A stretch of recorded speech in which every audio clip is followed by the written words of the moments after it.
প্রিয় দর্শক, নামাজরত অবস্থায় যখন মসজিদে নববীতে কোরআন তেলাওয়াত হচ্ছিল, তখন এক ব্যক্তির সঙ্গে ঘটে যাওয়া এমন একটি দৃশ্য ক্যামেরায় রেকর্ড হলো, যা দেখে সবাই বিস্মিত হয়ে গিয়েছিল এবং সবাই অবাক হয়ে বলতে লাগলো, হায় আল্লাহ, জিনেরা ওই লোকটির সঙ্গে কি এমন করলো যার ফলে লোকটি চিৎকার করে সিজদায় লুটিয়ে পড়ল।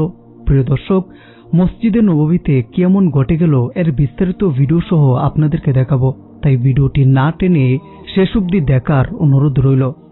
প্রিয় দর্শক, এই ভিডিওতে আপনারা স্পষ্ট দেখতে পাচ্ছেন যে নামাজরত অবস্থায় এক ব্যক্তির উপর হঠাৎই একটি জিন প্রভাব বিস্তার করে ফেলে, যার ফলে লোকটি অদ্ভুতভাবে নড়াচড়া করতে শুরু করে এবং একটি পর্যায়ে কোরআন তেলাওয়াতের প্রভাবে জিনটি চিৎকার করে সিজদায় লুটিয়ে পড়ল। সুবহানাল্লাহ।